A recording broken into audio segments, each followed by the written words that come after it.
Fill your thirst beside the river. Wash the journey from your hands. Feel the comfort flow inside you. Okay. Welcome to Healing Outside the Box. This is our 131st show.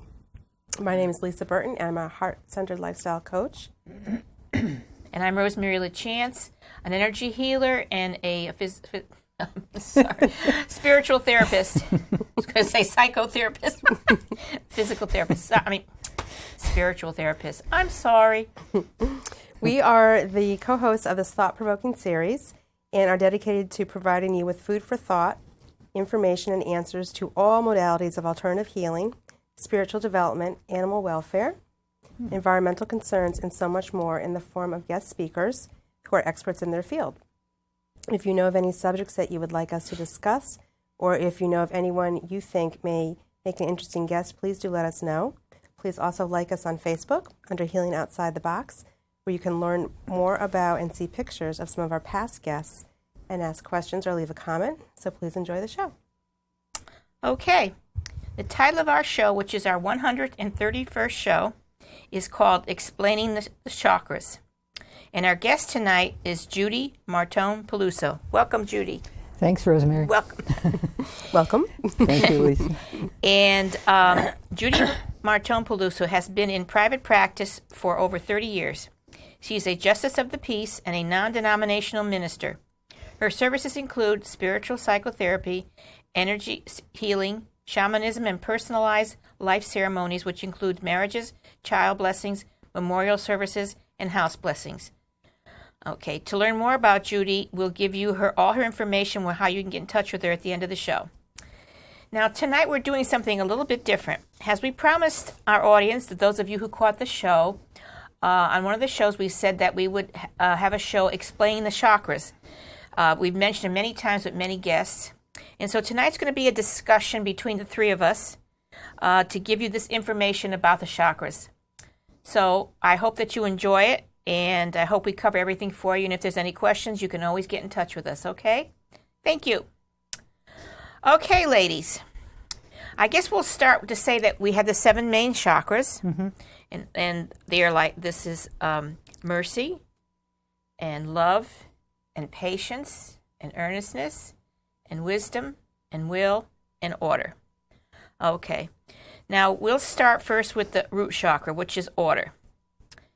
It's at the base of the spine. The color is red. And the function of it is everything solid: spine, bones, teeth, nails, legs, anus, intestines, prostate gland, blood, and adrenals. The sense that's affected is the smell. The psychological function is this: harmonious. If it's harmonious, the degree to which we feel grounded to earth and the fullness of life. That's what it does if we, depending on how it is, if it's harmonious or not. It gives us a sense of being stable, satisfied, gives us inner strength. It's easy to achieve goals and manifest them, and you feel secure and can trust and accept everything life has to offer us with thanks, and can be flexible. If it's disharmonious, the thoughts revolve around material possessions and security and good times, etc. It says, don't consider consequences of actions. We do not consider them. We have difficulty in letting go. We must satisfy our need without acknowledging needs of others or our own body, rest, nourishment, and so forth.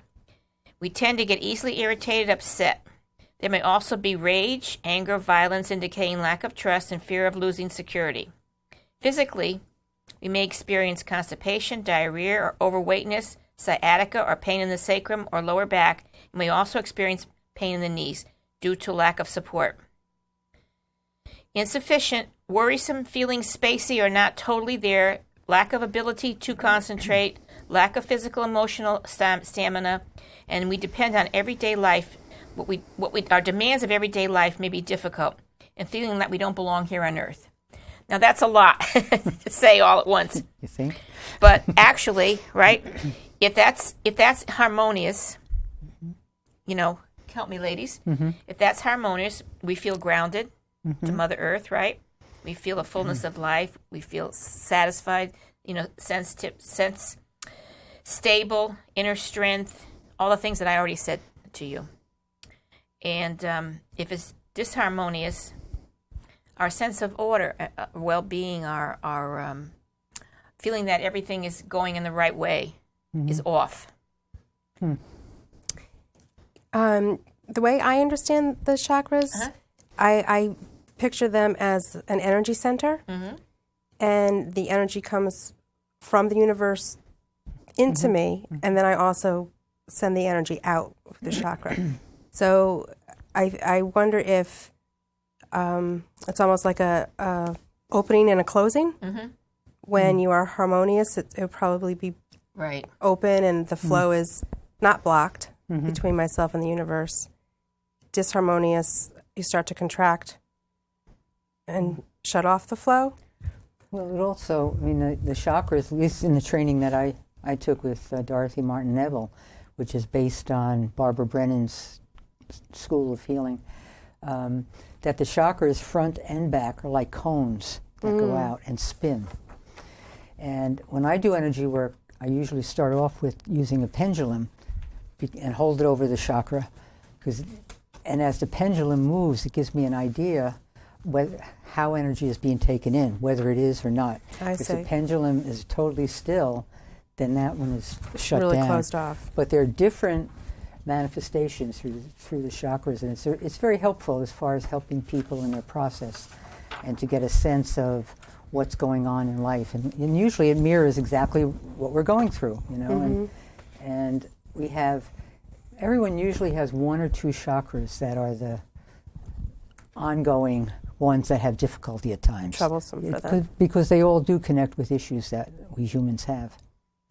But, When I do the energy healing too, I notice when I go down the chakras as I heal each one that they feel warm and soft and nice. But if there's something going on, it's a coldness. There's no movement. It's like you just said, just nothing, just doesn't flow. And I know if there's a problem in that area, like to give you an example, to give our audience an example, this one woman that I had worked on, when I got down to her center of order, it was, I could feel it like coldness. It wouldn't warm. It wouldn't feel warm. It was very, very cold. And I kept getting this feeling that something happened to her in that area of her body that caused her. And I said to her, did you ever have anything happen to you? Like, were you ever, assaulted sexually or anything like that? And she looked at me and got all teary-eyed. She goes, yeah, she was. She had an experience that she had been raped and so forth, And so we really worked on that area to get it loosened up and get it, flowing. And then I spoke to her privately and helped her out with that and stuff. So that's an example I can give. If you all have any examples you can give when you're doing your energy work, you share it. I remember you did with me once when you found the sword in one of my chakras. Yeah, that's a while ago. That was in my wisdom, in the center of my stomach, where I have problems anyway. Yeah, and in the training that I did, we called this place of self-love and power. And the heart chakra is the unconditional love to others in the world. But the third chakra is loving ourselves, being willing to stay in our own power. And frequently I found that when the third chakra, when the third chakra is off, frequently so is the fifth chakra. So the stomach and the throat. They often, little thing came off. They often go together because the throat is being willing to be out there, to speak your truth, to put yourself out into the world. And so if we're not in self-love and in our power, it's much harder for that. For that So to you happen. notice a constriction there also in the throat area. Yeah. Yeah, so anything down to finish up, to talk more about the root chakra, problems like health-wise problems like bowel problems or prostate problems or when they do the Colon? You're thinking colon cancer? Yeah, things like colon cancer, the polyps or anything down there they have to remove. That's this is what the things that could happen if that center is out of balance, or if there's a problem that affected you, like this woman or something that right. So that's what can happen down there. Each one controls a certain part of your body, your legs, your knees, having problems with your all that. So yeah, you're right about that. I don't know if you can see this or not, but it's a picture of the chakras and the colors and how they look on the body. And I don't know. We don't have the camera in here right now. It may show up better after. I don't know. But anyway, all right. So, can I ask, with your training, is it the belief that illness starts in our energy fields first, and then it eventually manifests in the physical body? Yes, and part of the energy healing is that even when we've worked through some issues, sometimes there are remnants of it in the ethereal, in the aura. And so energy healing helps to release what we don't even know we're holding on to, as well as the conscious problems that we might be experiencing. And I guess what I want to emphasize is that the physical manifestations are clues to let us know what we need. That's very good. Yep, that's it's not excellent. like we're causing something or doing something wrong, right? But it's a manifestation of, okay, this, and usually it goes with the issues you're dealing with or have dealt with all your life, right? Or past lives. Or past lives. Yep. That's true. So, someone was on our show was talking about someone who had problems in his head. He kept getting these headaches and these pains, and said, I'm pretty sure it was on the show we talked about it, and the healer said that he was, in past lives, he was hit by on a warship, and like a debris from when it hit, broke off like the gun and hit him in the head, and hit him in the head twice, and killed him actually. In the past life, it killed him like that. So, and now I experience headaches. Yeah. Oh wow. Yeah. Until he got in touch with it, he was taken back, and he had past life regression, and he was able to see it, feel it, really, and release it, and the pain went away.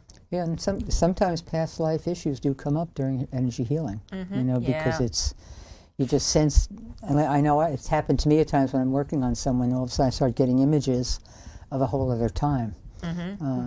I had a very powerful experience some time ago with a client of mine, and we had healing with each other to do. A past life came up.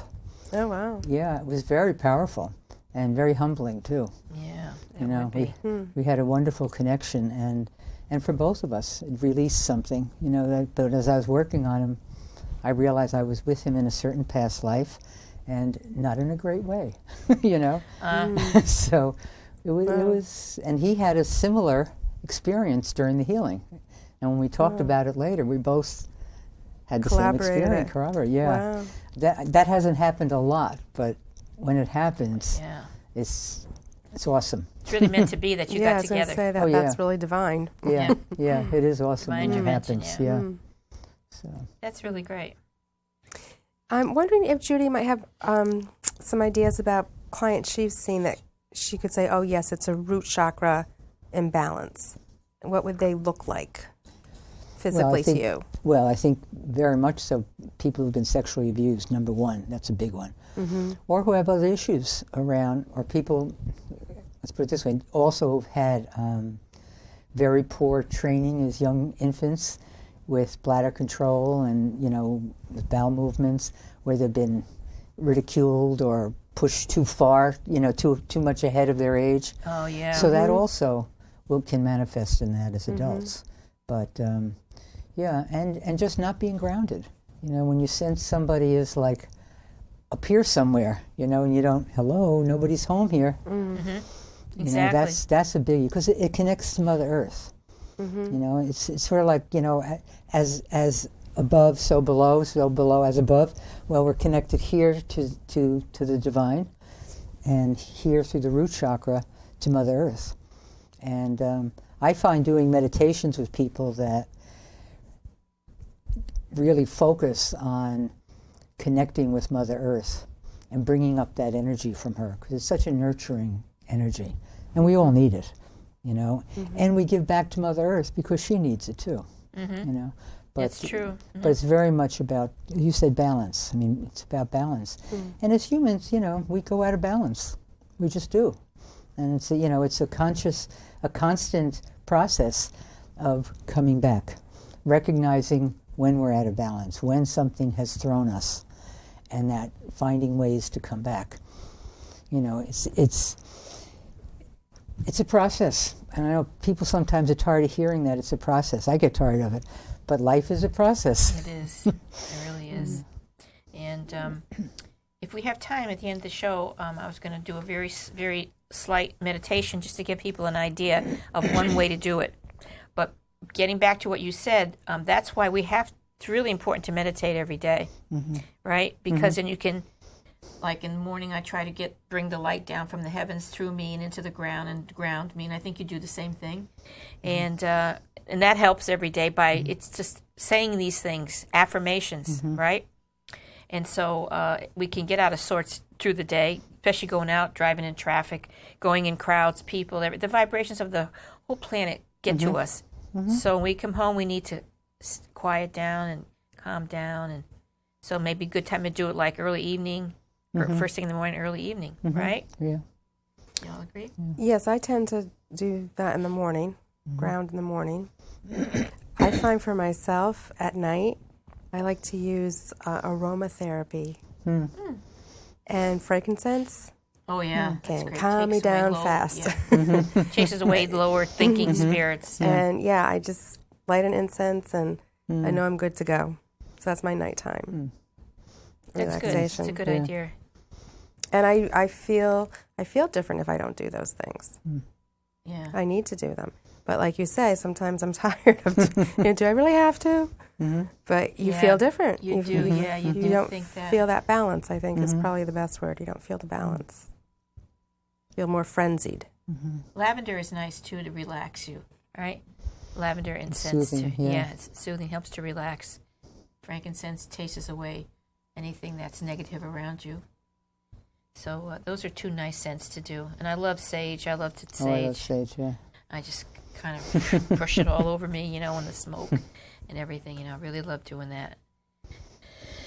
And it's good to do that periodically. I don't do it often enough. As we're talking about, I'm realizing that. But there are times when I remember to do it, to just go through my house and my office. Oh, yes. To clear out energy that's been built up there that's not needed anymore or not useful. I used to do it more in the office, and some other practitioners had some problems with it, but thankfully that person's no longer there. But we were in the same building together, Yes. having our offices. You're right. And every time someone came in for a healing, I would light the sage, right? Both of us would. Yeah. So it was constantly being cleansed in the office, right? So now we do it at home, and I do a walk around the rooms and everything, every maybe twice a month or so, over my cat. And I think it's good for our animals. I really do. He looks at me like, "What? What are you Because doing?" they pick up on so much. I mean, poor things. Really. I know they do. I know. Okay, so I think that's all we would say about the root chakra. We'll move up to the second chakra, which is the chakra of will. Who wants to read about that? Or start out, give a little explanation. The color is orange. You want me to do it? Yeah. Sure. What I'm finding is interesting is I think different traditions interpret them a little bit differently. Oh, they do. Yeah. So for polarity, which was my training, I understand the second chakra as creativity. And I link it to the water element. Okay. So it's very much based on emotions, either expressing them or not. Okay. Yeah, there are. Before we go on, yes, there are many different ways that people explain the chakras, right? So that's a good way. I explain mine, you can explain yours, so everyone can have a nice rounded idea. So go ahead. That's all I have to say about that. The location of it is right below your belly button.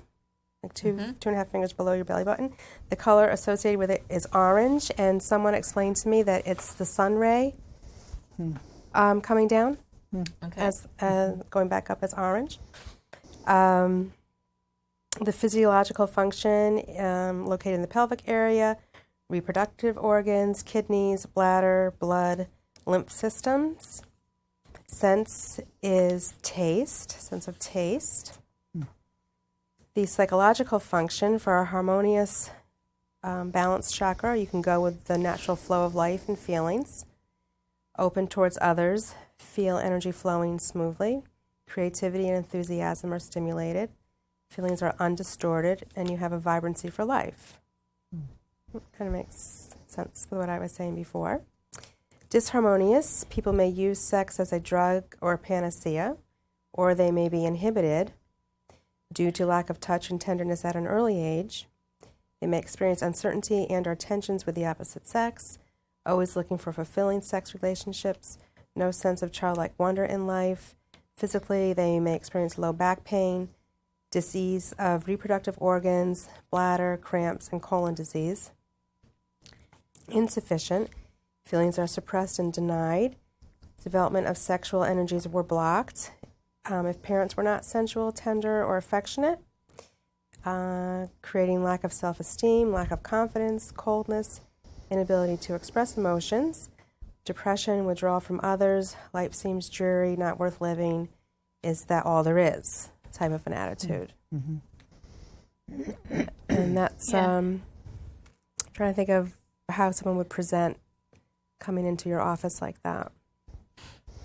Well, again, I experience it as there's the front chakra and the back. And the back of the chakras in general are considered related to the will and doing, whereas the front part of the chakra is much more emotions, taking in, sensitivity, and not that they're exclusive of one another. But the second chakra, in the back, my understanding is that's where creativity and spirituality is as well. And the front is the place of the mother and the place of emotions. You know, and that's a very common place. Sometimes you could tell by somebody's body structure where the places are that are difficult, you know, because that also reflects that. I'm trying to think of an example. I mean, I just think so often people come in and it is the second chakra is a biggie. You know, that's one that they have a lot of trouble with. I've noticed that that happens with people who are very willful. It's the center of will. And people who are willful, people who, when you try to explain them, they don't want to listen. They don't want to compromise. They don't want to, I want it my way or no way, my way or the highway, blah, blah, blah, blah. They're strong and willful. That's what the chakra's called, and that's one of the things that can cause it to have a problem until people realize, be able to let go and relax and go with the flow. Yeah, right. I haven't thought of it in terms of willful. That hasn't been in my training, but I could see that it would be, because it is a place of emotions. Right. And if somebody is fighting the emotions, that connects with willfulness. Exactly. You know, it's the big no. And they can be getting stomach cramps a lot, lower stomach cramps, and having all these different problems down there also with the lower intestines and everything. So that would cause... and then, I don't know, an example off the top of my head, I would think for having problems there could be somebody that, because of their willfulness, they caused some problems in the past life, or when they were young or something happened or whatever, you know, and that will make that chakra be tight and not flowing and not open. That's my feeling. What do you think? Well, you know, whether it's past life or this life. Right. You know, if we're here to learn lessons from a past life, well, it is going to manifest throughout our lives, really, and certainly in the chakras. You know, as I said, I find that most people usually have one or two chakras that are the ones that go out of balance more often, and it's usually two, and they'll be connected. You know, so that's, you know, but they're all connected. You know, it's kind of hard to just focus one at a time, because You know, it can be the second chakra and the heart chakra. It could be the second and the third. It could be the sixth. I had to think of what number it was. The sixth chakra, which is about being willing to see, to have vision. You know, so it all flows together, and the chakras are amazing because the energy. When you were talking about meditation before, one of the things I remembered when I was in training was it's a good habit to get into, and it's reminding me, because I haven't been doing it lately, to clockwise, first thing in the morning, spin each chakra clockwise. Oh, yes. Because when it's clockwise, that's when it's taking in energy. When I work on people, if the chakra is going the opposite way, that means the energy is there, but they're not taking it in. If it's totally closed, it's the willfulness. No matter which chakra it is, it's saying no. I will not. It's too threatening to be open in that way. People who are in transition, I find that the pendulum goes in all kinds of directions, and that's a sign that whatever the issue is relating to that chakra is in transition. And very often when I say that to people, or if they're already people I've been working with and I know, it's very clear that it fits the very issue that they've been working on and changing, but they haven't quite integrated it yet. And so the chakra expresses itself through really, it's so funny the way not funny, but, it'll go this way, that way, that way, that way. And it's like, okay, big transition going on here. So. Yeah, and I want to mention that when we're talking about chakras, we're talking spiritually. We're talking about spiritual consciousness centers. Doctors look at our body, they look at our organs, our bones, everything that physically is in our body. But spiritual healers like ourselves and people who are into all that and understand it realize that it's a spiritual thing that we have. And they are the way that we can tell what's wrong with people emotionally, what's going on, what's happening to them. Something that, doctors don't do much for. They give you a pill to calm you down, but that doesn't heal it. So we try to get to the root of the problem to heal. And that's why it's so important, and that's why it's important for people out there to know about this and understand what it really is. They're just a vibrating, pulsating centers. How can we describe it for the people? I would say consciousness. Yeah. Right, but I mean the center's kind of like a ball. That's all I can say. A ball or a disc. Yeah. A disc. They're something. Like cones. That's the way I saw. Okay, a cone. That both sides are like a cone, and sometimes a chakra can be damaged. Like the chakras aren't fully formed until children are 7 years old.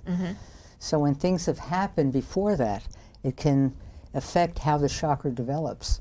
We were also taught how to rebuild some of the chakras, and sometimes you can experience that cone being out of whack in a way. I don't know how else to put it.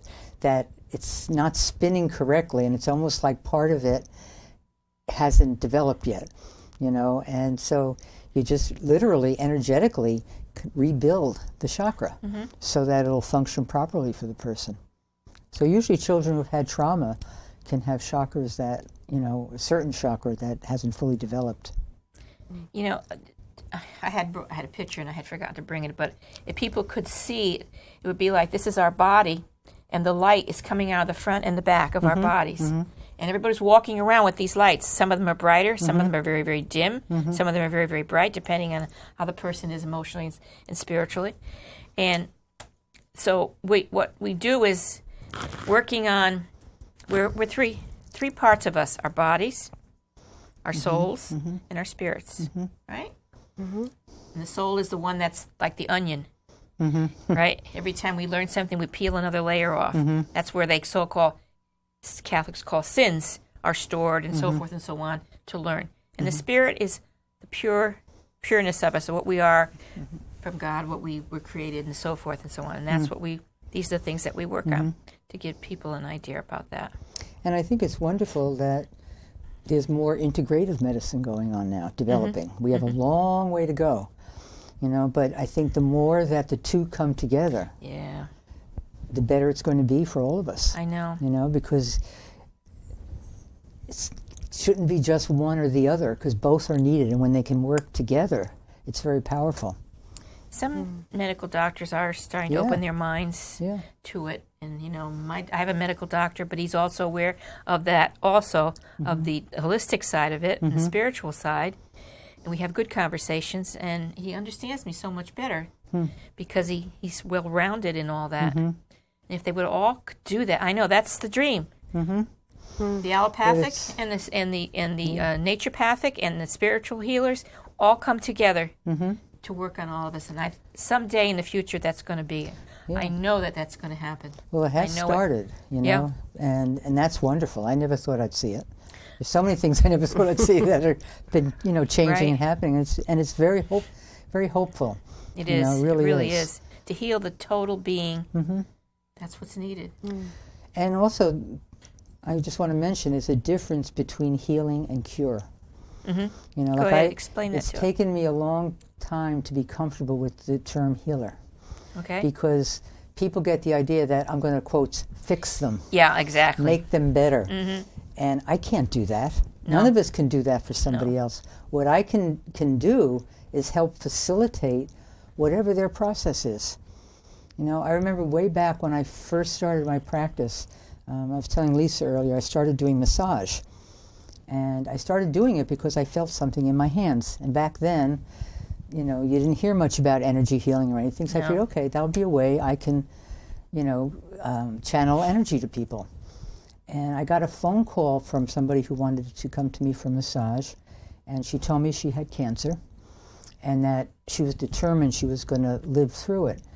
And just through the phone, I knew that wasn't going to happen. And when I hung up, I was really upset. And I, you know, said to Spirit, well, what kind of a healer am I if she's going to die? I mean, I just know it. I just had this intuitive knowing she wasn't going to. And what came to me loud and clear was that, you know, healing is not necessarily cure. Sometimes for some people, healing is leaving the body and going on. For some people, it's living with a certain illness, because that's part of the learning and teaching, because we teach other people through it. And, you know, and so that has meant a lot to me, and that always has stayed with me, you know, and that I can't do it. I can facilitate it.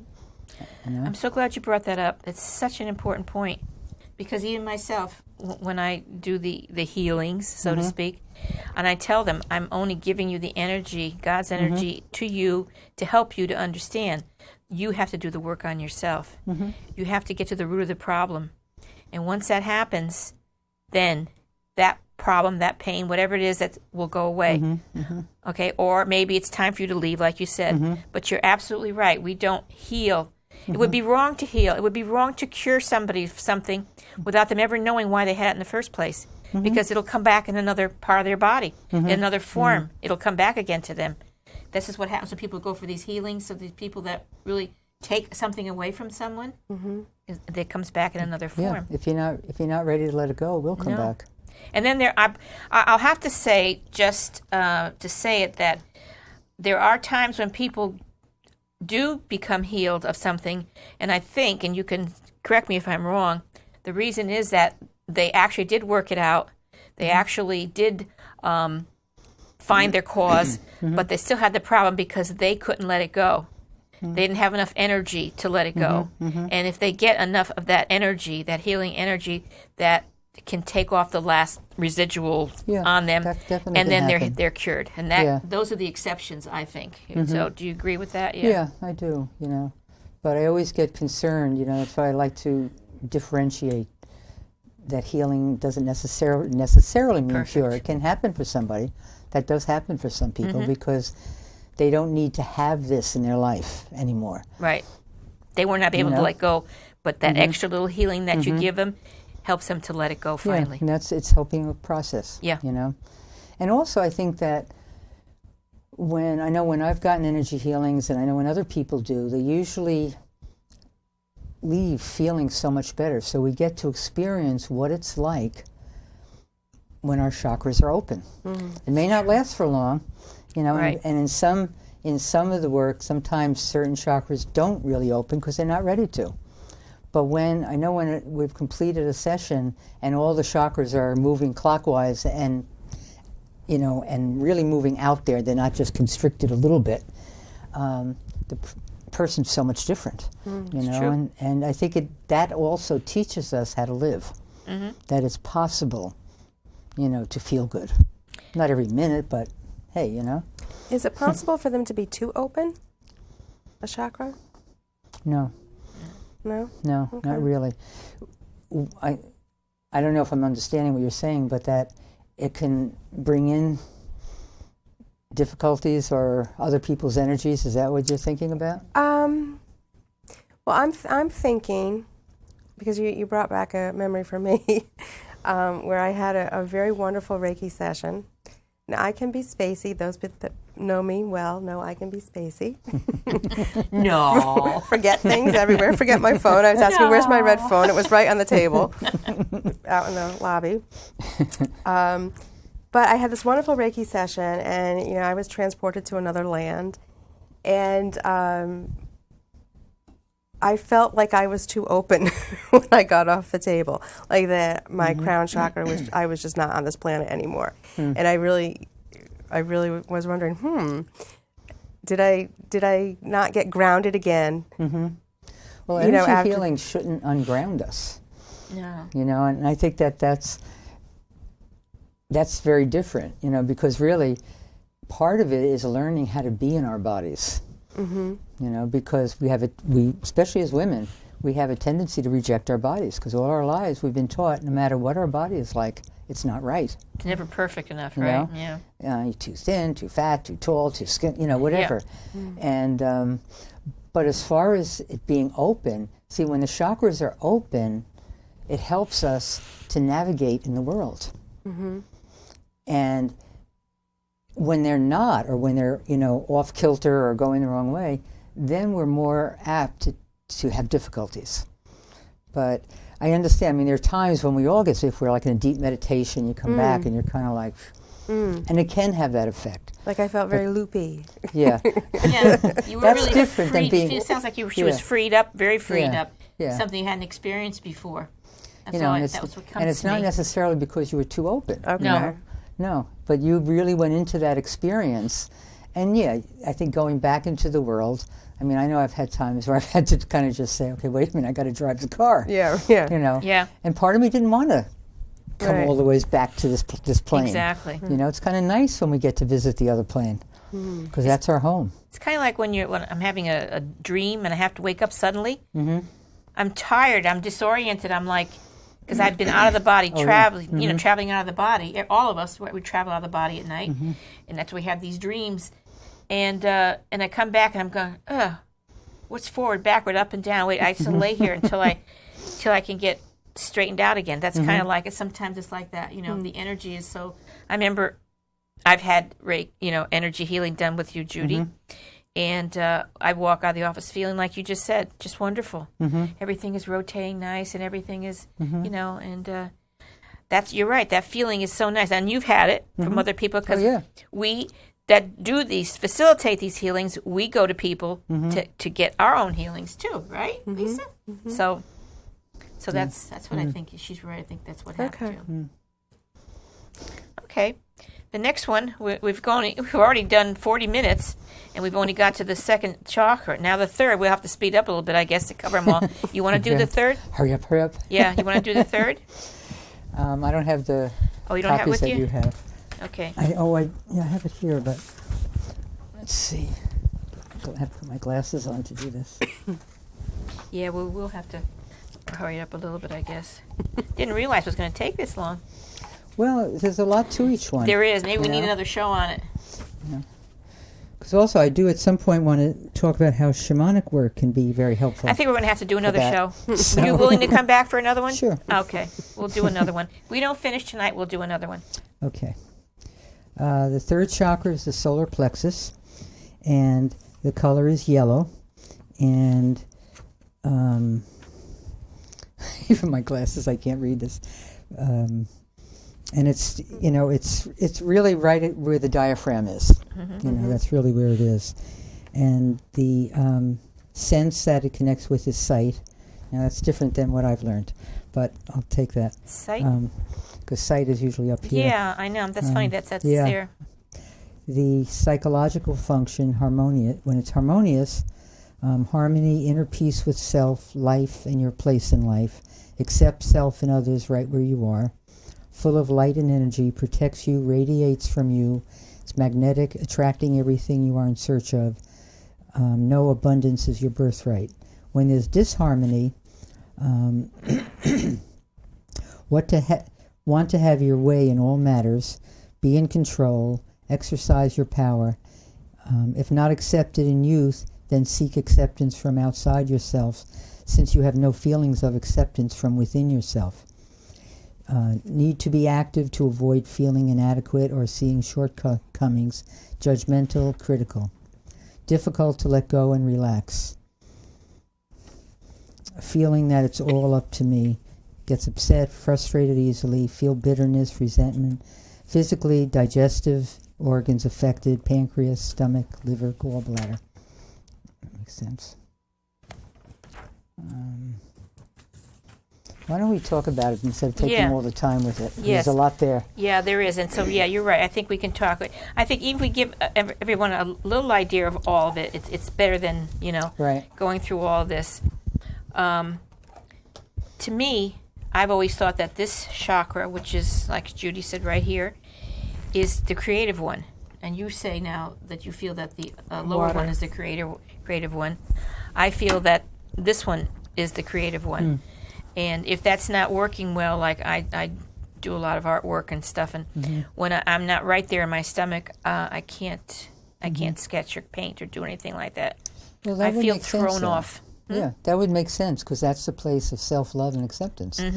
Yeah, and that's when true we're not too. in a place of accepting ourselves, I would think it'd be pretty hard to be creative.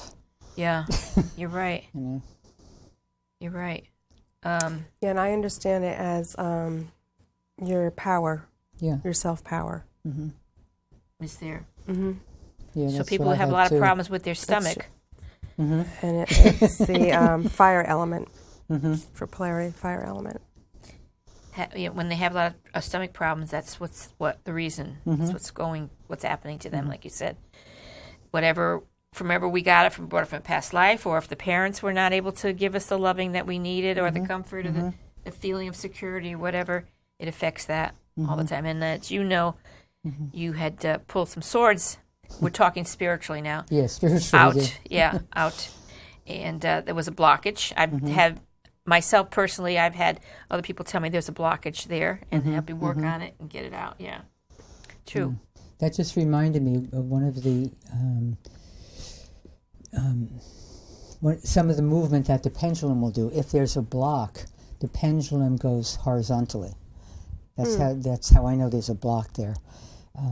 If the pendulum goes vertically, it says, "I will only share this with God, not with anybody else." So there's this real protective mode there. So that you can throw in a little bit of the shamanic thoughts on it too while you're talking, because you have that more. I've had some experience, but not as much as you on shamanic. That would take a lot of explanation. People don't know about shamanism, but shamanism is another form of healing based on native cultures. Excuse me. And one of the healings one can do shamanically is when one is suffering from a particular illness, issue, whatever, that relating to a certain chakra. I could have a person journey through that chakra, like envisioning a tunnel of that, say if it's the third chakra. The tunnel would be yellow light. Right, that's yellow. And then people would journey through that to find a spirit guide who will guide them, give them the guidance that they need to help them in this journey with the issue that they're dealing with. So that's another way of helping energetically and spiritually. And it's very powerful. I know. I've been on journeys with you, and they're wonderful. And I still have everything that you wrote down. Yeah. Everyone is so different. Now, I have tried to take some people on journeys too, but you know what I found? That, and I don't know if you found this too, but some people lack an imagination of, they have a little teeny bit, but not much imagination. And I was with this man, and he was talking about a journey, and I was telling him what to do, and he's telling me how he's flying through there and doing this and do the other. Come to find out, he was on an airplane and taking a trip that he had already taken, and that was his journey. He was, he couldn't fathom, like when I went with you, when I went down the tree into the thing, and I saw my guide, didn't come, you know? Yeah, well, that doesn't resonate for some people. Yeah. I mean, that's the other thing I was thinking about, that, you know, not all forms of healing are going to resonate for different people. That's why it's important to find what speaks to your heart and soul. You know, what might be useful for me may not be for you or for you. And for people listening, it must be difficult if you haven't heard all this before, because it can sound really, how do they say, woo-woo? Yeah, real out there. Yeah, really out there, yeah. I used to have a friend who would call it wavy gravy. Oh, you're going to do your wavy gravy on me? But she loved it. Yeah, and you know, we're just offering, if nothing has worked for anyone, if nothing has worked for you out there, you might want to try this, you know? It's another way, just giving you the information, offering it to you. We're not saying this is it, this is the way you have to do this. Yeah. No. Just that there are all kinds of alternative. That's what this show is about. All kinds of alternative healing, all kinds of alternative everything. And this is what we're trying to do. And sometimes we think something's not working, and it really has. Yes, that's true too. But it hasn't worked in the way we've envisioned it. That's another thing, This is what it's supposed to look like, and not necessarily. Right. And with journeys, what's most important, and I emphasize this when I'm first teaching someone to go on a journey, shamanic journey, that let go of being holding on to an outcome. You know? That it's not about the outcome. It's about being present and experiencing whatever you experience. Even if you think you're experiencing nothing, something is going on because you're letting yourself be in that space. But when we go into any kind of healing work, and when we're being worked on, or if we're doing it on people, if we have an idea of what it's supposed to look like or what's supposed to happen, then we're getting in the way. Exactly. Because that's our egoic mind that's operating then. You know, so it's being willing to let go of outcome and let it be whatever it needs to be. That's true. That's very, very, very true. Okay, should we do the heart chakra? Yeah. Okay, the fourth chakra is our heart chakra, located in the center of our chest. Right in here. The color associated with it is pink or green. Yeah, more green, I would think, yeah. The physiological function, upper back, heart, rib cage, chest cavity, I'm so sorry. Lower lungs, blood, circulatory system, and skin. Our sense associated with it is feeling. Harmonious is a channel of divine love. You can change the world about you, unite people, heal differences, radiate warmth, sincerity, joy, compassion, willingness, giving unconditionally. You feel safe and comfortable with all creation. You see all of creation as a part of you. Disharmonious, you may give freely but without being connected with the source of love, may secretly expect recognition for love you give, and are disappointed if not appreciated. Unable to accept love from others, difficult receiving it, embarrassed by it. How many of us are embarrassed to take a compliment? Oh, yeah. Right? That's true. Very much I am. I'm not anymore. Yeah, Yeah, I'm much better at saying thank you instead of going, oh, no, you shouldn't have said that. No, that's not true. Right. Trying to downplay it. Yeah. Wow. And this chakra is called justice and or earnestness. This is what I have learned. And that affects the lungs, right? The heart problems, everything that goes on with something like that. And psychologically, self-esteem. And when you said that about taking compliments, what it made me think about is one of the things that, for myself, that I've worked on, and I work with other people about it too, but for the longest time, when I was, doing my work, maybe the first 15 years or whatever, I don't know when, I always would feel insecurity about myself. Did I do this right? And meanwhile, I'm getting wonderful feedback. And finally, what occurred to me was I wasn't taking it in. And to build self-esteem, it is really important to take in the positive feedback you get from people. And when it's not positive feedback, to be willing to step back and take a look at it and see if it's valid, and if it is, deal with it. If not, let it go. It's the other person's issue. But it's so important when people give us positive feedback, compliments, whatever word you want to use for it, that we literally learn to breathe it in. And to not give power to that part that goes, oh, no, we're not supposed to be like, we're supposed to be humble. Yeah, and right. That's not humility. Humility is being willing to live in the truth. You're right. That's a good point. I remember something, and I had spoken about this with you when I was a kid, and I would get excited, and I would get a compliment, and I would, be all excited about it and everything. My mother would say, "Oh, stop it! You're conceited." And so, whoa, that stayed with me. Every time I wanted to be happy about it, I would go, "Oh, I can't do that. That's conceited." So that gives you a little idea of what can happen that will make you feel that way. Well, a lot of people you have to work struggle on it. with that. Yeah. And again, I think especially we as women. Yeah. I really do. And I'm not saying that men don't experience this at all, because some do, of course. But it's so much more problematic for women, because we have been taught things like this. Bragging is another thing. Yes. It's different from accepting a compliment. Yeah. Bragging is like running around going, "Oh, they think I'm wonderful. Everybody thinks I'm great." I'm over-exaggerating, but it's that kind of thing. So don't get that confused with just accepting the compliment and be able to do it. Yeah. You're so important. And being willing to speak your truth. Yeah. But as you described bragging, that's more about, again, the ego, and it's another manifestation of low self-esteem. You're right. So To have to brag. Should we go on to... Yeah, we got to keep going up more because we got about not even 10 minutes. The throat chakra? Yeah, that's light blue. And that has to do with your vocal cord, your esophagus, your throat, your jaw, and whatever. That's logical on that. Also, I've also seen, not to go on with all these words, but when somebody's not able to express something, express yourself. The tightness in your chest, I can't seem to express how I feel. Or a patience, it's a lack of patience, because that's the chakra of patience in the throat. And not having patience is another thing that can, if that's not harmonious, you won't be patient. Be very patient. Be able to be patient. You won't be able to express yourself. So, feelings are suppressed and denied. Trying to get to the being open towards others. Do you want to add anything to that?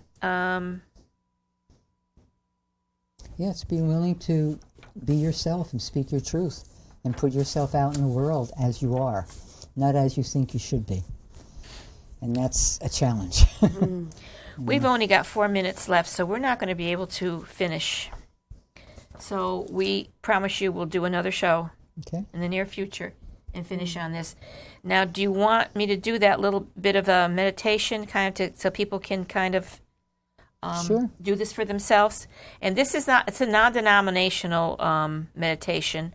I kind of call it a Christ meditation. It has nothing to do with religion or churches or anything like that. It's just who you love, who you feel feels to God, you feel Christ, or anybody, or if you have someone that you, Buddha, or somebody that you feel close to, you could pray to them. But, we all have guides, angels, teachers, and power animals that are with us through our life, and they help us, and they warn us, they teach us, they protect us, and they're talking to us all the time. But because our minds are so busy, and we have so much going on, and people wear earphones and they listen to stuff all the time, or they're on their cell phones, they don't hear what they're supposed to hear. So very quickly, what meditation would be to get yourself in a position where you put your hands on your lap, palms facing up, because you always want to receive that energy, and you close your eyes, and you take about 5 deep breaths, breathing in through your nose and breathing out through your mouth by pushing out all the air in your lungs. You do that about 5 times. and you say very relaxed, and then you pray, and you just say, please lead me, guide me, protect me as I go within. Help me to align my chakras with you, with the divine heavens. I call on my angels, my guides, my spirits, and my animals to be with me. And then you start the top of your head, the crown chakra, which is called mercy, and you go up there and you say mercy, and you picture it white and pretty, and then you gently go down to your forehead, which is love, and that's a purple, a light, nice purple color. And you just picture that, and then you go sliding, gliding nice and gently to your throat, which is the blue, pale blue, which is the throat chakra, which is called patience. Then you go down to the chest, which is the justice, earnestness, a light green. Float down to the stomach, which is the yellow, the wisdom. Float down to the lower, like the belly, near the navel, which is the center of will, and it's just a light orange. And then down to the organs, down in your sexual organs, and it's the order, and it's a light pale red. And then you go down to the base of your spine, which is where the Kundalini is, and you go into there, and you just say, down in there, down at the base of my spine, where everything gathers, all the powers are gathered, I draw them up to all my chakras, healing, enlightening me, and leading me and guiding me. And then you just sit quietly for, 10, 15, 20 minutes, as long as you can. You might want to play some soft music in the background, and you just sit there and try to keep your mind as blank as you could. And if a thought comes in, let it come and just kind of gently nudge it out. Let it come. It takes a while. And then when you've sat there as long as you feel that you can, then you go back up the chakras again, starting with your order, will, wisdom, go all the way back up to the top of your head. And then just, after you're finished, you relax, shake yourself, and thank all your spirits and guides and angels and teachers for helping you. And you feel you get up slowly and gently and relax. You might want a little, light a little sage, and play some soft music. So I had to rush through that because we're near the end now. So we will do this, and we'll do it again when the time comes. So we're going to give Judy's information in case you'd like to get in touch with Judy. Mm-hmm. Her information is Judy Martone Peluso. Her website is www.judypeluso.com. Her phone number is 203, not 1, 203-468-1600. Thank you for noticing that. To learn more information about this show or any of our past shows, please contact us at healoutsidethebox@yahoo.com. Or to reach Rosemary Lachance, her phone number is 203-627-7966. Her website is www.rosemarylachance.com. To reach me, my phone number is 203-804-0024, or my website is www.theonejoy.com. We are also on Facebook under Healing Outside the Box. And I might want to add that we all teach meditation, and we can do it one-on-one, or we can do it for a group. So if you would like to learn more about it, get in touch with any of us, and we'll help you. All right, the quote for tonight is, "It's quite natural in pursuing enlightenment or just trying to be happier to look to your everyday experiences for signs and results. Indeed, your daily life is nothing else but an expression of your spiritual condition. Your life will change as you become more loving, but not in ways you can exactly predict. What happens is not important, as how you react to what happens." Mm-hmm. And that's by Thaddeus Golis. Okay, we hope you enjoyed the show. Thank you for joining us. Good night. Night. Good night, everybody. Fill your thirst beside the river. I know. You were... Wash the journey from your hands. Feel the comfort flow inside